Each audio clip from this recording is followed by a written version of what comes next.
কাজ হবে হাওড়ার ডোম জুড়ে। তো সেই কাজের জন্য বিহার থেকে 3 জন শ্রমিক নিয়ে এসেছিলেন ঠিকাদার, থাকতেন একসঙ্গে। কে জানতো সামান্য খাওয়া দাওয়া নিয়ে ঝগড়া, মাংস খাওয়া নিয়ে ঝগড়া এমন জায়গায় যাবে যে ঠিকাদারকে মরতে হবে। 2 জন শ্রমিক গ্রেপ্তার, 1 শ্রমিক এখনো পলাতক। কি হয়েছিল জানবো। দেবাশিস রয়েছে আমার সঙ্গে সরাসরি। দেবাশিস,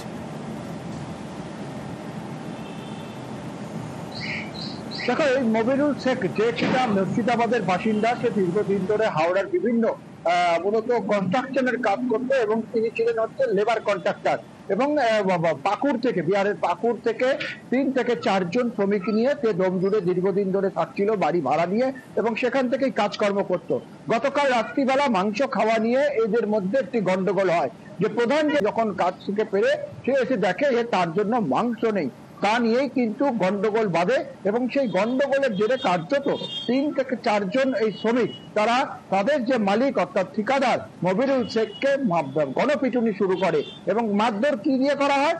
হাতুড়ি, রড, বড় লাঠি, এমনকি গ্যাস সিলিন্ডার, যে ছোট ছোট গ্যাস সিলিন্ডার 5 লিটারের, সেই গ্যাস সিলিন্ডার দিয়ে পর্যন্ত তাকে মারধর করা হয়। মারধরে গুরুতর আহত হয়ে এই মুহূর্তে কলকাতার SSKM হাসপাতালে ভর্তি, আশঙ্কাজনক অবস্থায় ভর্তি রয়েছে। তার মুখের একাধিক চোয়াল পর্যন্ত ভেঙে গেছে, মাথায় একাধিক আঘাত রয়েছে।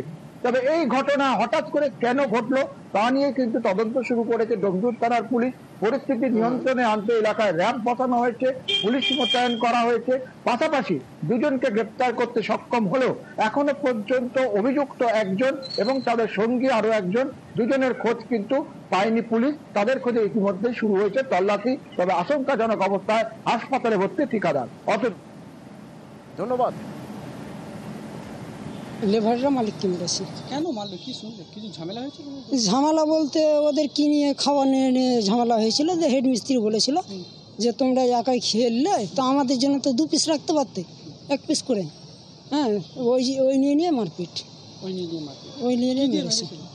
এই হাতুড়ি দিয়ে, সেন্টারিং করে হাতুড়ি দিয়ে, আর গ্যাস সিলিন্ডার দিয়ে, আর একটা ছোট স্টিল পাটা ছিল ওই পাটা দিয়ে। মানে মাথা ফাটা থেতলে দিয়েছে? হ্যাঁ, মাথা ফাটিয়ে দিয়েছে। আর সামনের দিকে 4টে দাঁত নেই, দাঁতটিও ভেঙে গেছে।